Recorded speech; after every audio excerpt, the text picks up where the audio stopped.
সকালে ঘুম থেকে ওঠার পরপরই বিশাল বড় একটা তরমুজ নিয়ে বসে পড়লাম। হ্যালো এভরিওয়ান, আসসালামু আলাইকুম। আশা করি সবাই ভালো আছেন। আলহামদুলিল্লাহ, আল্লাহর রহমতে আমরাও ভালো আছি। তরমুজটা আমার ছোটো চাচু নিয়ে আসছে।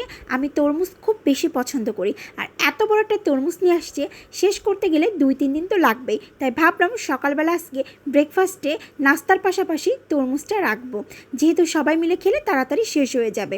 তরমুজটা অনেক বেশি মিষ্টি এবং বাইলা ছিল। এইদিকে আবার আম্মু সকালের নাস্তা আজকে রুটি আর ডিম ভাজা করছে। নাস্তাটা কমপ্লিট করার পরপরই চলে আসলাম স্বর্ণকারের দোকানে, কারণ হচ্ছে আমার ছোটো বোনের জন্য একজোড়া নূপুর নিব।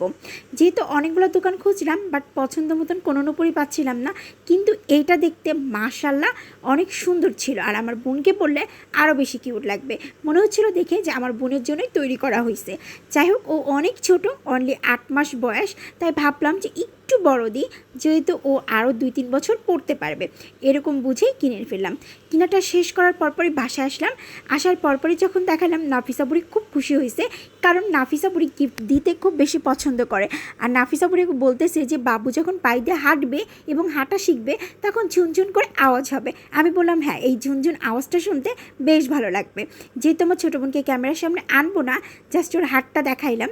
তারপরে এইদিকে আবার দেখি মেহেজাবিন আমার ছোটো চাচিকে মেহেদি পরা দিতেছে, মানে তার আপুকে সে খুব সুন্দর করে মেহেদি পরাচ্ছে। ওইদিকে আবার আম্মু রান্নাবাড়া শুরু করে দিছে। যেহেতু আমি বাইরে গেছিলাম, তার জন্য কিন্তু আমি আজকে রান্নাবাড়াটা করতে পারি নাই। এসে দেখি আম্মু অলরেডি গরুর মাংস আর ইলিশ মাছ ভাজা কমপ্লিট করে ফেলছে। ওইদিকে আবার রোস্টের জন্য প্রিপারেশনও নিচ্ছে। তো সব কিছু মিলায় আম্মু বললো যে আজকে রান্নাবাড়াটা আমিই করি। আমি বললাম ঠিক আছে, তাহলে রান্নাবাড়াটা তুমিই করো।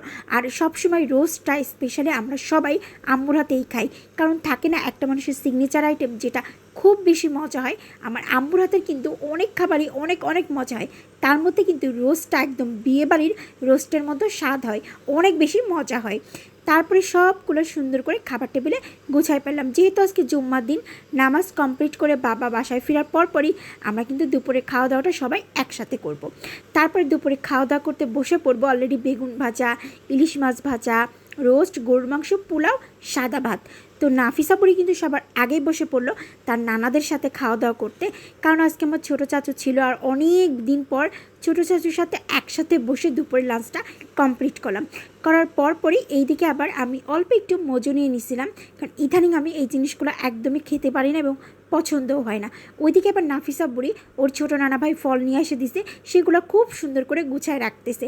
বললাম না, নাফিসা বুড়ি কিন্তু ইদানিং ঘরের অনেক কাজে সাহায্য করে। এই ছিল আজকে টুকটাক সারাদিনের ব্লগ। সবাই ভালো থাকবেন, আল্লাহ হাফেজ। অবশ্যই কিন্তু লাইক, কমেন্ট, শেয়ার করে পাশে থাকবেন। আর আপনাদেরকে অসংখ্য অসংখ্য ধন্যবাদ এত অল্প দিনের ভিতরে নাফিসা বুড়িকে এত ভালোবাসার জন্য।